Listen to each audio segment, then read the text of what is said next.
नमस्कार, आप दुनिया की फटाफट बुलेटिन में आप सभी का स्वागत है और नजर डालेंगे आज की खास खबरों पर। प्रधानमंत्री नरेंद्र मोदी ने देशवासियों को संबोधित करते हुए पड़ोसी देश पाकिस्तान को कड़े शब्दों में चेतावनी दी। कहा, भारत परमाणु ब्लैकमेल को बर्दाश्त नहीं करेगा। उन्होंने कहा, ऑपरेशन सिंदूर भारत के आतंकवाद के खिलाफ नई नीति है। प्रधानमंत्री ने कहा, ऑपरेशन सिंदूर सिर्फ स्थगित किया गया है। आने वाले दिनों में हम पाकिस्तान के हर कदम को इस कसौटी पर मापेंगे कि वो आगे क्या रवैया अपनाता है।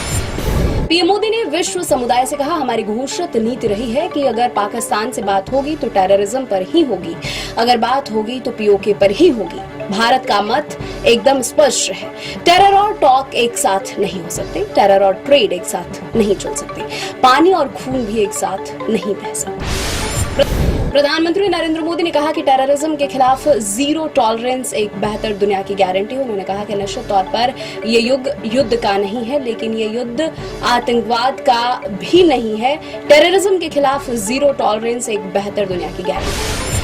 प्रधानमंत्री नरेंद्र मोदी ने कहा, भारत की आक्रामक कार्रवाई के बाद पाकिस्तान बचने के रास्ते खोजने लगा। तनाव कम करने के लिए दुनिया भर में गुहार लगा रहा था। मजबूरी में 10 मई की दोपहर को पाकिस्तानी सेना ने हमारे डीजीएमओ को संपर्क किया। तब तक हम आतंकवाद के इंफ्रास्ट्रक्चर को बड़े पैमाने पर नुकसान पहुंचा चुके थे। आतंकियों को मौत के घाट उतार दिया था। आतंक के अड्डों को हमने खंडर बना दिया। अमेरिकी राष्ट्रपति डोनाल्ड ट्रंप ने एक बार फिर दावा किया है कि उन्होंने भारत और पाकिस्तान के बीच युद्ध रुकवाने में मध्यस्थता की। ट्रंप ने कहा कि मैंने युद्ध रुकवाने के लिए दोनों देशों से कहा था कि युद्ध रोकोगे तो ही तुम्हारे साथ व्यापार करेंगे, अन्यथा नहीं। दोनों देशों के पास बहुत सारे परमाणु हथियार हैं, इसलिए शांति बेहद जरूरी है। भारत पाकिस्तान तनाव के बीच एयर इंडिया और इंडिगो का बड़ा फैसला। श्रीनगर, चंडीगढ़ समेत कई शहरों में रद्द हुई उड़ानें। जम्मू, लेह, जोधपुर, अमृतसर, भूट, जामनगर और राजकोट में भी आज विमान नहीं भरेंगे।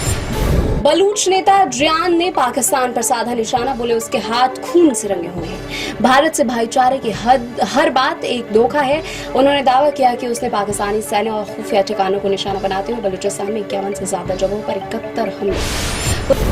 पूर्व सांसद और भाजपा नेता नवनीत तराड़ा को पाकिस्तानी नंबरों से मिली जान से मारने की धमकी। पाकिस्तान से कॉल करने वालों ने कहा कि हमारे पास तुम्हारी सारी जानकारी है, तुम हिंदू शेर नहीं हो, तुम बस कुछ दिनों के मेहमान हो, हम तुम्हें मार देंगे, न तो सिंदूर बचेगा और न ही इसे लगाने वाला।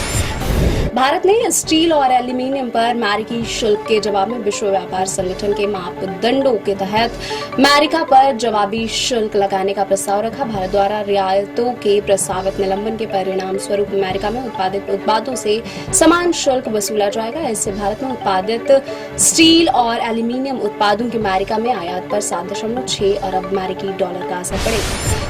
पंजाब के अमृतसर जिले में जहरीली शराब का कहर। अब तक 14 लोगों की मौत, 6 की हालत गंभीर, उनका अस्पताल में इलाज चल रहा है। 3 गांवों में पसरा सन्नाटा। जहरीली शराब बेचने के आरोप में 4 लोग गिरफ्तार, मृतकों की संख्या बढ़ने की आशंका।